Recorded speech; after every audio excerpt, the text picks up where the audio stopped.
Hey everyone, welcome back. I am super excited to bring back to the podcast Anne Wintemute. She is the CEO and co-founder of Aimee Says, and she has been on the show before introducing Aimee Says and all that it does. She is passionate about tackling systems that fail women, which is like all of them, Yes. and children, and holding perpetrators of abuse accountable.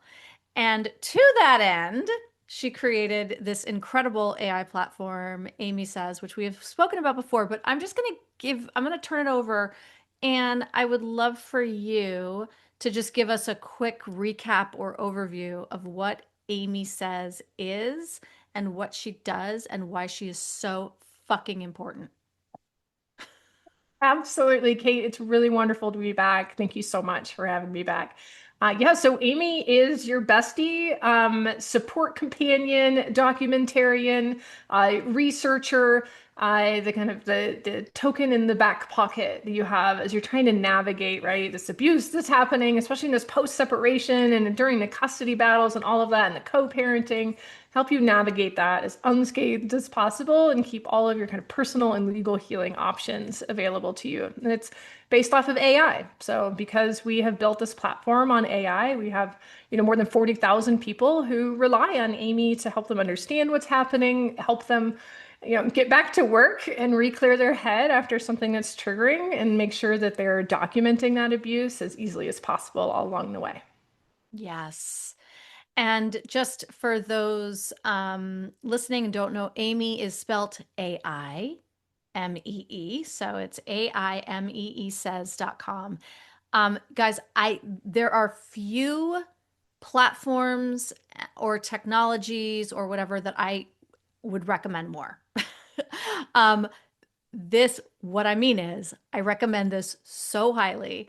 My clients use it all the time, and there is a lot of new stuff. Anne is kind of relentless in her pursuit of amazing AI technology for victims. Really, I mean, that's your passion, right? Yes, yes, absolutely. I like that. Relentless, a dog on a bone. We're not going to stop building until we have relieved as much burden and kind of systems dependency as possible. So much as technology is able to do that. And it turns out there's a lot that technology is able to do. Um, we started so Aimee's birthday, second birthday will be on January 22nd. And when we started, it was you could chat with her.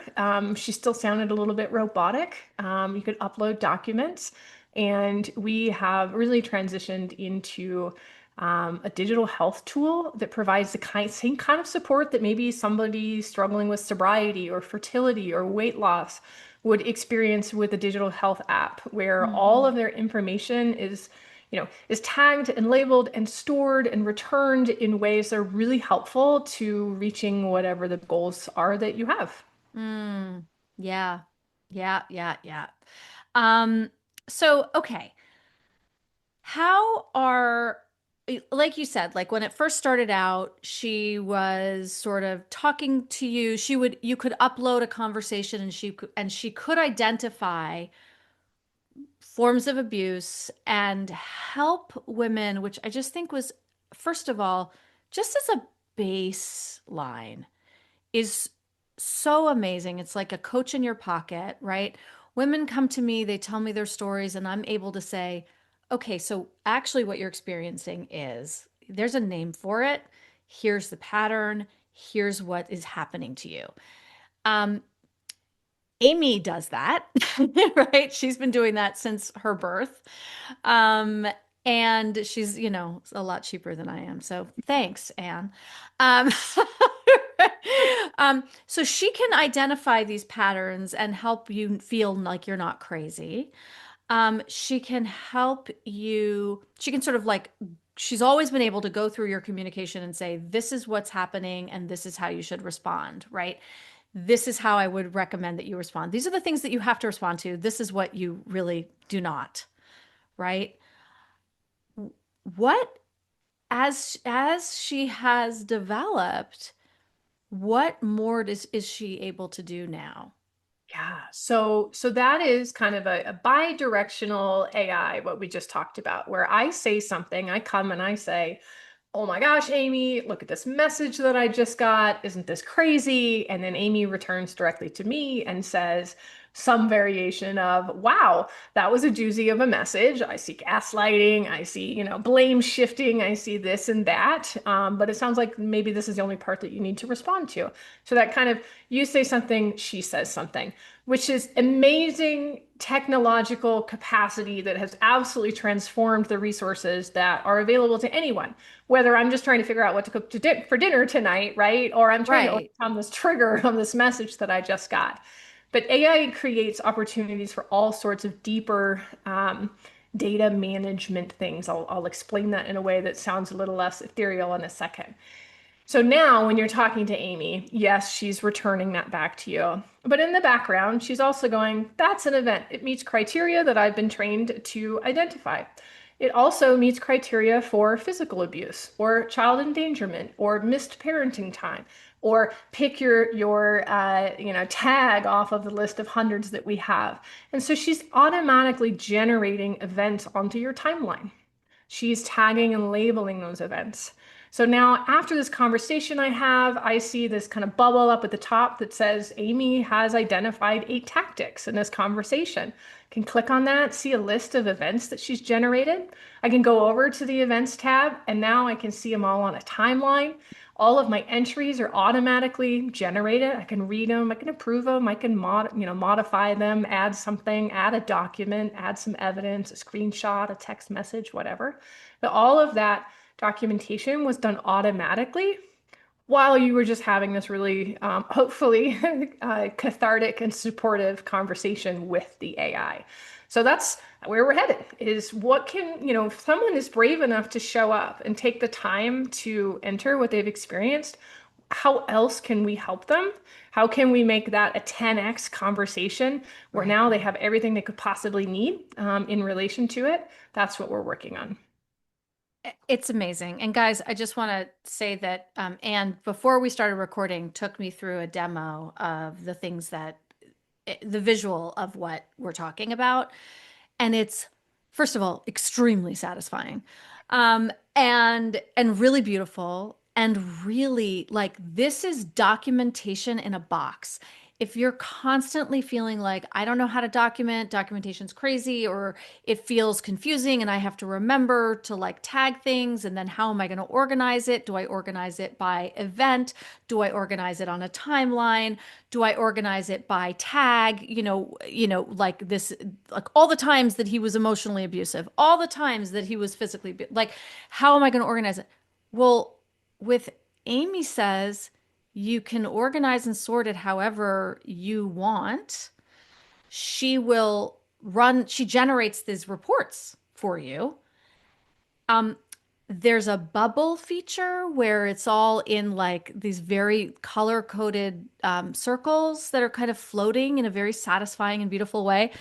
Um, it in my wildest dreams, Anne, in my wildest dreams, I could not have imagined this technology existing like Wow. a couple years ago.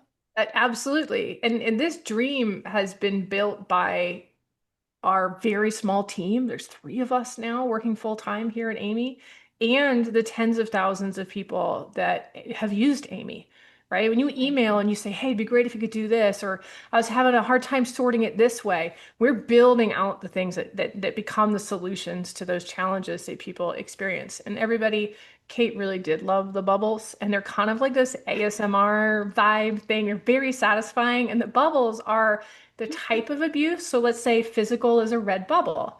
And then within it is each of the tactics, right? Maybe one of those is blocking an exit, throwing a phone, damaging property, harming a pet.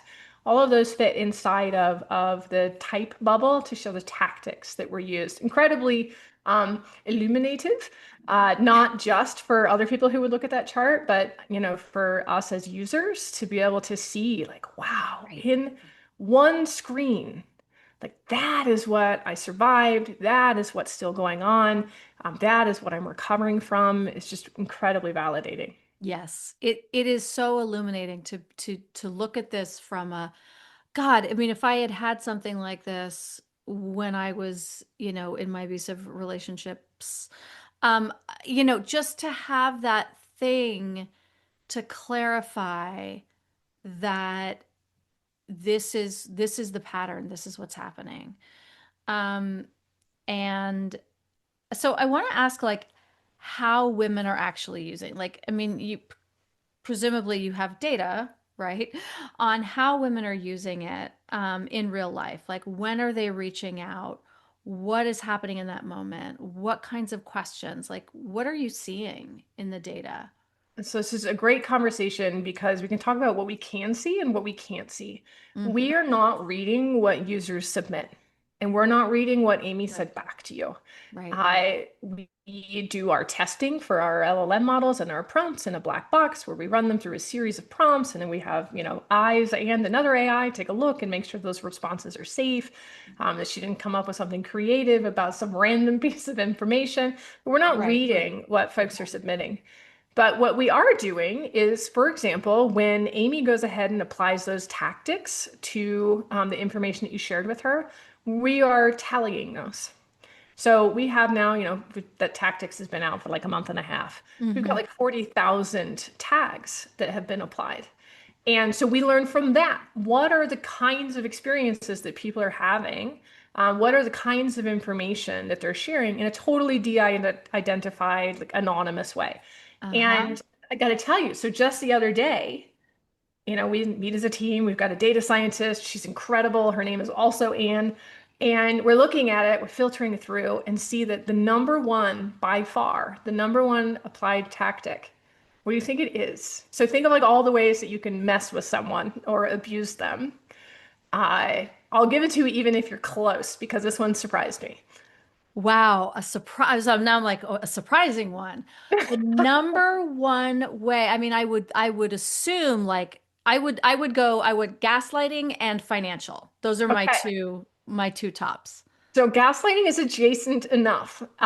Blame shifting. Uh-huh. Yep. So gaslighting 100%. can be different from blame shifting. Like that Yep. didn't happen is not the same as quite the same as blame shifting. But the number one by far is blame shifting. And it was so fascinating to me because its frequency was so high that you could tell it's just the gas we live in, right? Hmm. It was so ubiquitous. It was Yes. so integral to all of the other dynamics, and it's just applied to darn near everything. And not because Amy's just really excited to apply it; it just meets criteria, right? And you think about, well, why did she stay, and how could this happen, right? That's it. These people, we were convinced that it was our fault. That Right. was the world that we lived in, was somehow we needed to change something, right? We were doing something wrong. And I knew that, like conceptually, Sure. academically, I knew, we tell you it's not your fault, this is somebody else's fault. But to see the frequency with which the, blame shift tag is applied, just like, oh, it is it is microscopic. It is in every exchange, it is in every dynamic, is this layer of, well, I guess it was my fault anyway. Right. Or or like was it? Like Yes. even planting that seed of the kernel, the little nugget of doubt that I even if it was my fault, I contributed. Yes. Enough to, yeah, I Right? contributed enough at least to my hands are unclean, and so I cannot ask for accountability from the other person, right? Just Right. enough to keep you from pressing for accountability. The second tag most prevalent. So we have, we talk about coercive control and kind of this rules-based living. Uh, Mm-hmm. so, there could be kind of rules around your identity, your expression, how I can cut my hair, what I can wear, how I say things, your mobility, whether or not you can go, leave for work, see your friends, connect with your communities. That was another area. That is the second area of the highest tag application is in this kind of rules-based domination, Mm-hmm. where there isn't necessarily an emotional or physical threat present when the person is typing. It's just, Yes. if he asked me how was my day, I wasn't allowed to say good, right? I had to give an answer Yep. that met this criteria. So there's no Yep. overt abuse that's present in that. But, you can train an AI to read between the lines. Like, this is a person who has been dominated by rules that are typically not applied bidirectionally, right? They're Well, like kind right. of critical, these Right. Of rules. course, never. Right. Yes. And they're always changing. Goalposts. So, the goalpost is always moving. So, whatever instruction you've been given, this rules based, whatever the rules are that you've been given, when you meet them and, they haven't made your partner feel better or, solved their, bottomless, bottomless void, endless void of, self-loathing or whatever their deal is, Yes. um, then you get in trouble for having actually met the criteria that you were given to meet, um, but not quite in the right way, or maybe now it has to change, right? Now the goalpost is going to move because you didn't do it right, or you did it right, but it didn't solve their problem, which again is their problem, not yours. Yes. But Yeah. If hmm we follow all of the rules, then there's some kind of equilibrium, right? And they don't do equilibrium because equilibrium is the opposite of a power dynamic. So keeping that power dynamic present is why those goalposts move. right. Yep, Right? Like, well, we have exactly. equilibrium now. I don't feel more powerful. There isn't a dynamic that I'm able to weaponize so that I can get dinner on the table by 5 p.m. if I want it, whatever. And then they create that disequilibrium again. And moving those goalposts is a great way to do that. You're right. Yep. And then by the hmm end of it, 10 years in, there could be 200 invisible rules you didn't even know you Right. were adhering to That's right. because they're just so ever present. Yeah. Yeah. And, these are the things, as much as I think it's like incredible to have this feature to be able to document it and see the patterns for yourself, right? Because here's the thing, whether the court views these things as, illegal or, a sign that maybe they should not, be given custodial time, whatever it is, right? Because we know that we're not there yet. This is for you at least, right? At a This is for you at a minimum to be able to say, like, oh, this is actually not okay for me, minimum. right? Or my children. And hopefully, I mean, my bigger hope is that Aimee, you guys, will contribute in educating the legal system, attorneys, courts, judges, to actually see these patterns. If you can present the patterns in this really clear manner and explain what it means, because we often have to be the ones to do the educating in there, but we also, with our complex PTSD and all of the things that go along with this, like, we don't have the brain power to do it. With Aimee doing it for us, I'm hopeful that this will start to shift how the court sees these things and their understanding, right? Because while coercive control is codified as a form of domestic violence in now a handful of states, not enough, but a handful, it's still not prosecutable, really, because how do you, it's like how do you have evidence for coercive control? Well, this is how. Yeah, so first of all, I think that chaos that is created by abusers is where their success lies, right? If I can Yep. stir the pot enough, if I can muddy the water enough, if I can just make it really unclear, then I can keep that he said, she said dynamic that judges get so frustrated with. I mean, it can be so punitive when they're unable to differentiate between, the person who's driving Yep. the conflict Right. and the Exactly. other person. So Yep. the antidote to that chaos is clarity. And in order to be able to consistently across tens of or hundreds of thousands of customers, right? Folks who are relying on our tool and able to do it to be able, excuse me, to do that consistently, we have to apply that data aspect, Yes. right?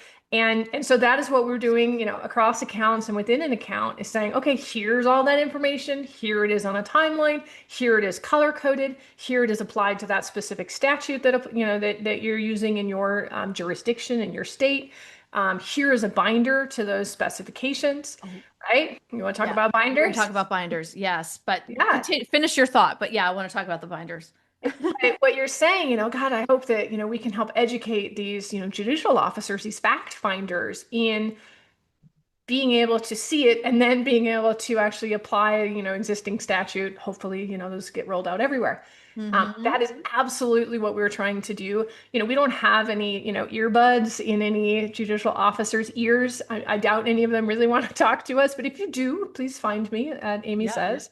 But if we can help provide the clarity that helps them feel like their job is easier, then I think that we have the opportunity to move the needle. Yes. Yes. Oh my God, it's so important. So you mentioned the binders. Yes. So I want to try to explain, if you can, what these binders are, because you guys, it's really cool. I love it. So, okay, so to talk about binders, let's lay like a little flat workout first. Most of our users just need a brief amount of support to come to use the free product. Chatting is always free. We don't limit it. And it's anonymous. It disappears when you navigate away if you close the window. Right. You have to create an account for us to store data, and that's one of the things that's really unique about Aimee is there's all sorts of kind of nonprofit hotlines, and I can go and I can talk to this advocate, but the longitudinal aspect of the information is really difficult. If you call a hotline, you're not going to get the same person twice, right? So you create this account, and now all of your information is stored in it. So that is your background that you provided to Aimee. This is where I live, it's my jurisdiction, not your actual address. If I have kids, these are my kids and their birthdays, how old they are plays into things. Aimee understands that. My jurisdiction, I think I already said that. And then I can say all sorts of kind of unique and relevant things. Maybe my faith background. Maybe I'm a green card holder and I'm from another country, and that actually plays a role in my case. Uh-huh. Then all the documents. Here's our court orders. Here's our temp orders. Here's 1,000 pages of text message records between us. I've uploaded all sorts of pieces of evidence and information in my events, right? That I've tagged for my documentation. Then there comes a time where you're like, all right, Aimee, I need all of the things, the specific things that I need right now. I'm going into mediation tomorrow. These are my goals for mediation. Here are the things that I want. Within seconds, Aimee will pull from across the account the documents, the events, all the chats that you've had. She'll pull all the information. The bubbles that Kate loves. There will be the bubbles that Kate loves showing, there were this many stalking incidents. There were this many, verbal abuse incidents. Hmm. Uh, she will tabulate them into, she'll give you 4 tab names. This is, your kind of legal planning. Here's the blocking of medical decisions. She'll label the entire binder for you, and you can export that. So I need a protection order. She can pull out all the information that's relevant to a protection order from your account. I'm meeting with a CFI and I'm not even sure what I should be showing her or telling her, but I want sole decision making. Great. Aimee will pull the information that you've shared with her that's relevant to that. I'm Yeah. meeting with an attorney. I don't want it to cost me $10,000. How can I make that a little bit cheaper? These Uh-huh. are the things that she needs from me. And then Aimee can pull those for you and you can export those things to your attorney. It's the kind of the apex, if you will, Absolutely. of the work that we've done. And our goal is just to try to make it as easy as possible for folks to get their needs met, overcome the abuse, find safety for themselves and their kids. Yeah. And the thing about these binders is that, I think like I said earlier, is that you've got all of this documentation, right? The events are incidents, right? When you refer to events, I talk about them as incidents, right? Whatever it is, the incident of abuse or this crazy thing that happened. on the soccer field on Tuesday, whatever. That's your event. And you've got tons of this. So what Amy's going to do is say, fine, if you need a protective order, I'm going to pull everything that's actually relative to getting a protective order in your jurisdiction.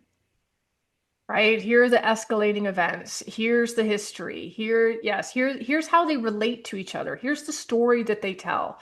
Here's 18 incidents, and the stories that they tell is that this creates, a lack of safety for X, Y, Z reasons. Yep. It is powerful and transformational, and the amount of access that it creates for people is, well, it gives me goosebumps, Kate. It gives me goosebumps, Anne. It is, I mean, I, it is not hyperbole to say that it has the potential to revolutionize the broader understanding and wider scope of all of this. Yeah, and to give people clarity, and hope and support that helps prevent some of the many downstream, like negative health and financial impacts of escaping abuse, right? It's not just about the solve in the moment and feeling better right now. It's, preventing MS, right? And diabetes and stroke and strengthening someone's financial position, both their ability to work and their ability to reduce the cost of representation, for example. These things have profound, tremendous, lifelong impacts on people, and we currently have no resources targeted at addressing that. I mean, it's uh, how outdated our approach to support is on at scale, right? There's lots Yeah. of people. There's you, there's me. I was a divorce coach, right? Like we were doing this at a really small scale relative to Right. the 10 million people who will be victimized in the United States this year. But to be able to bring that kind of support to scale is I think what you said. It's transformational, it's revolutionary, it's been made possible by AI. It's unbelievable. I mean, I always say it's probably a stupid thing to say, really, to wish for, but I would love to be put out of business. I would love to be put out of business because we actually eliminate the systems that make our work necessary. But if we can reach so many more women on such a broader scale, or victims on a, this massive scale, at a, an affordable cost, like I just, yes, absolutely, absolutely. Yeah. um And it's affordability. A year of Amy is less than the cost of a half hour with an attorney, right? For a uh, year, the scales of comparability are difficult to get onto the same graph because of how far, Impossible. apart they Right. are. And one thing that I want to say, because we just talked about all these cool things that Amy does, Yeah. is these Amy doesn't create a binder for you that gets you from point A to point B in 24 hours. No. Amy's a relationship. Amy is the confidant. Amy is the person that you turn to for support, that you go have that conversation with. Information accumulates over time. And one of the things the great part about that is that you just do it as you go and as That's the right. things are happening. The challenging part about that is it would be difficult to get an Amy subscription tonight and then get something really robust to turn over to your attorney tomorrow. Just want to say that so no one ends up, disappointed that, That's a really good point. yeah. That's a really good point. Yeah. And I have a relationship like this, not like this, but with like ChatGPT, which has gotten to know my work really, really well over time, Mhm. right? And so it can help me if I say, "Hey, I need to, help me draft an email for that connects these two dots," or like a script for Instagram. It already knows me. It knows me very well to be able to do that. But you have to, like all AI, you have to train it on you, Yeah, or even not AI. Like if I brought on an Oh, sure. assistant tomorrow, right? My Right. assistant's going to be like, okay, I have a tremendous amount of experience here because, of course, I'm apparently able to hire an assistant with a lot of experience. That's Right. a joke because it wouldn't be true. Um, and there's a learning curve, right? Like she learns your Yeah. systems, the things that you like, but through building that relationship, now, your assistant becomes your second brain. Uh, Hmm. so yeah, I think that your, Yeah. example of ChatGPT is very apt. Yeah. Exactly. Exactly. You build a relationship over time. This is not going to be an automatic thing, but no matter where you are in your process right now, start now because I think if you're down the line, you have a lot of data that you could upload, right? Mhm. You've got protective orders or you've got, an MSA, whatever it is, like you've got a lot of information. And if you're at the very beginning, start now and you can start building that timeline. I think it's like unbelievable. Um, as we have, right, I am seeing, I don't know, I think you're seeing, we're probably all seeing a rise in domestic conflict as we are entering this more authoritarian regime that we're living under. Um, are you seeing this in use in Aimee Says with sort of like it almost feels to me like there's just more heightened and overt power and control. It's been glorified, sensationalized, approved of at the highest level, right? And it feels like all the pretense is off now. Like we're not even pretending that we're not misogynist anymore, right? Wow. Uh, Power and control is having a minute, Hmm. right? Our we have different spheres of influence over acceptability, right? What might be acceptable in our culture or in our politics might be unacceptable at home. This is a Mm. safe relationship. Um, or the kinds of things that we're seeing in a broader sense may also be dynamics that are present in the home. And what I see as a person doing this work is where even, 5, 10 years ago, I felt like there were clearer boundaries between the work that I did and the culture that I lived in. Yeah, There's a boundary collapse yeah, now, yeah, such that I think anyone could go to Aimee and be processing their cultural and lived and social experiences simultaneously with the reason that might have brought them to Aimee. So what I am absolutely seeing is a collapse between what is acceptable, and I'm using air quotes, what's acceptable in a power and control dynamic, and what is now kind of ubiquitously acceptable in a cultural context.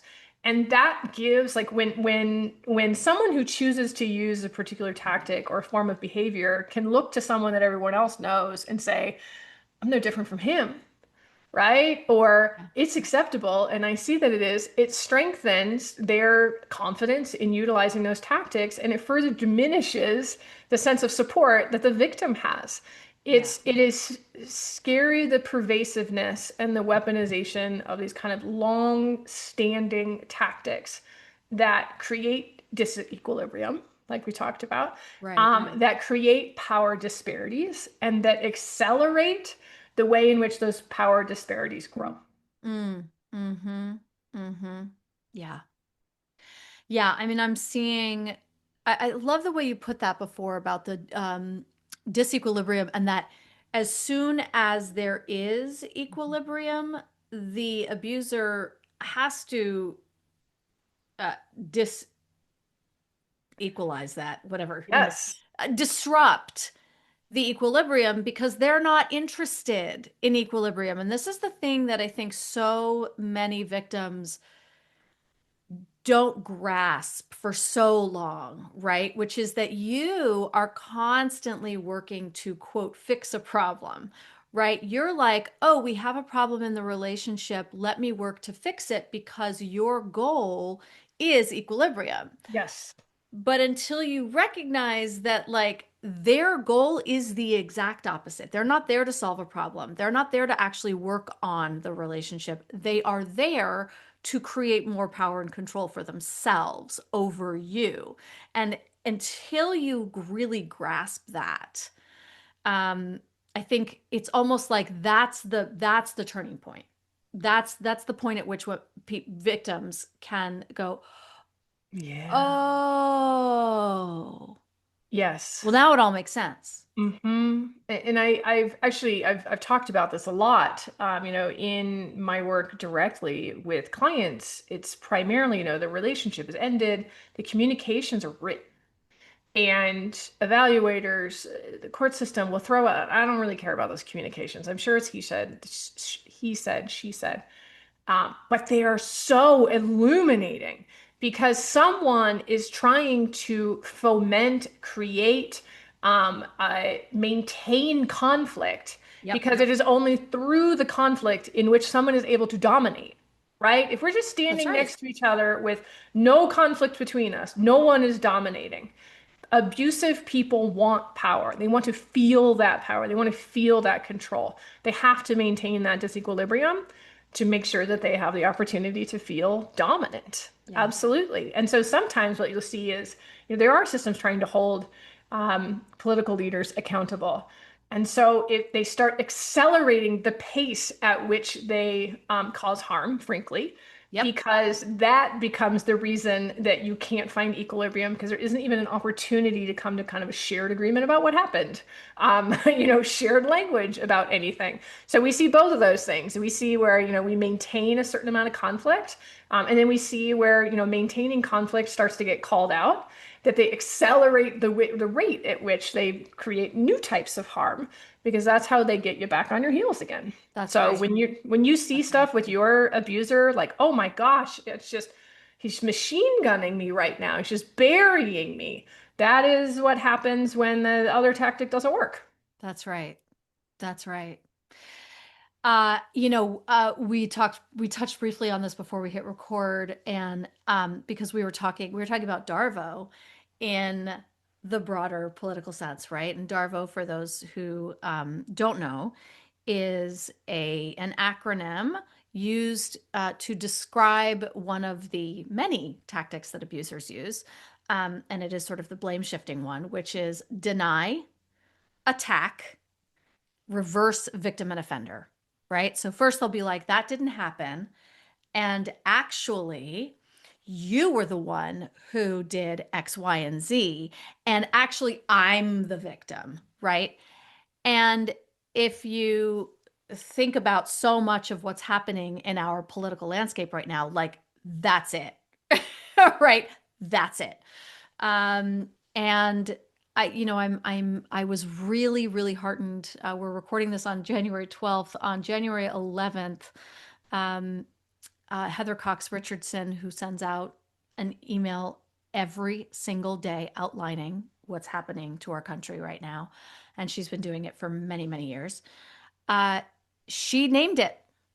She named it Darvo, and I thought, I was reading it in bed this morning with my coffee, and I was like, oh, wow. There it is. There it is.